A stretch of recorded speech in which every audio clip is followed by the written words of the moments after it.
very good evening to all my dear exam fighter family member।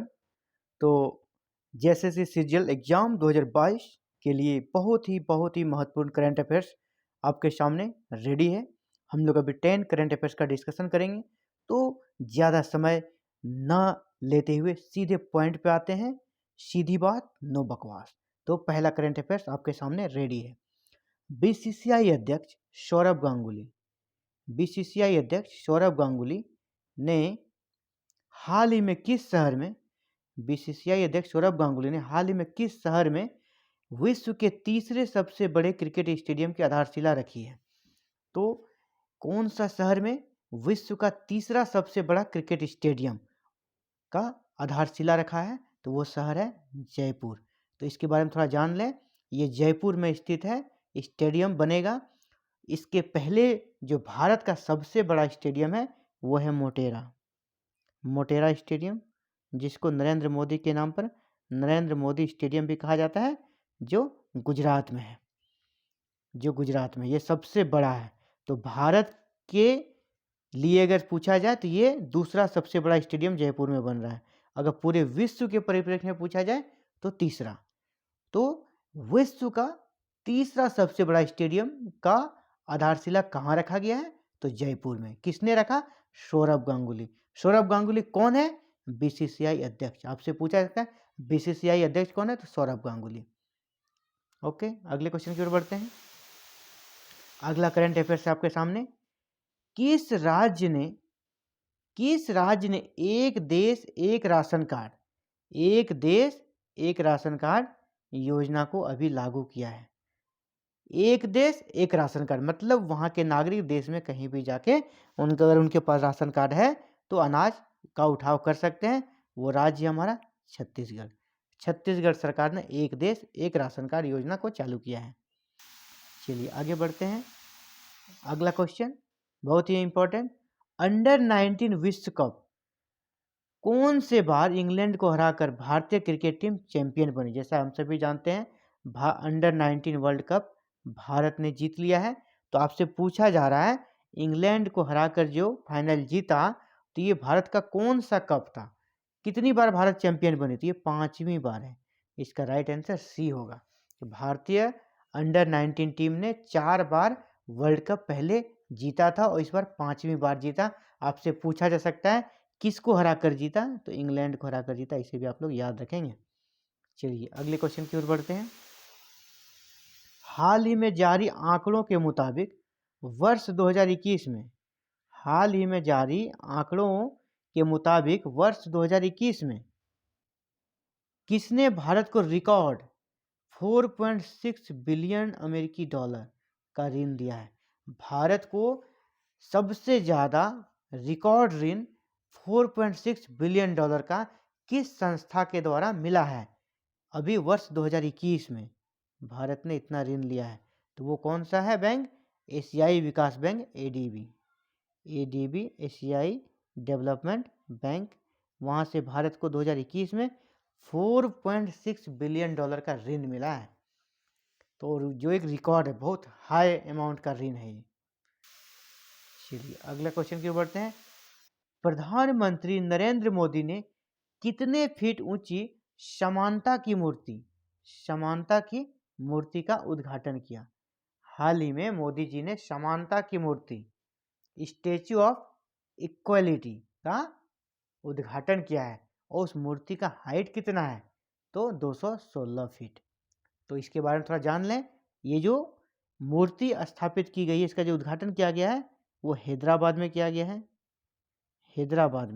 और ये मूर्ति किसकी है? रामानुज, मध्यकालीन बहुत बड़े संत रामानुज की मूर्ति है ये, रामानुजाचार्य। तो हैदराबाद में रामानुजाचार्य की मूर्ति का नाम दिया गया है समानता की मूर्ति, और इसका हाइट है 216 फीट। तो यहाँ से 3 क्वेश्चन बन सकते हैं। किसने उद्घाटन किया? पहला क्वेश्चन तो वही बनेगा, नरेंद्र मोदी। कहाँ उद्घाटन किया? हैदराबाद। दूसरा क्वेश्चन। तीसरा क्वेश्चन, समानता की मूर्ति किसको समर्पित है? रामानुजाचार्य को। इसकी ऊंचाई कितनी है? 216 फीट। तो 4 क्वेश्चन यहाँ से बन सकते हैं। चलते हैं अगले क्वेश्चन की ओर। हाल ही में किस पॉलिटिकल पार्टी के वृद्ध नेता चंदू पतला जंगरेड्डी का निधन हो गया? तो ये किस पार्टी के थे आपसे पूछा जा रहा है। चंदू पतला जंगरेड्डी ये भाजपा के सांसद थे और ये आंध्र प्रदेश से संबंधित थे, आंध्र प्रदेश। और इन्होंने अपने समय में नरसिम्हा राव तक को हराया दिया। एन राव को भी इन्होंने हरा दिया था चुनाव में, इसे भी हरा चुके थे। एक जाने माने, जिसको कह सकते हैं काफ़ी साउथ जो इंडिया है इसमें इसका एक काफ़ी नाम था। नरसिम्हा राव जैसे लोगों को भी हराया था इन्होंने अपने काल में। इसी के हाल ही में मृत्यु हो गई है। चलते हैं अगले क्वेश्चन की ओर।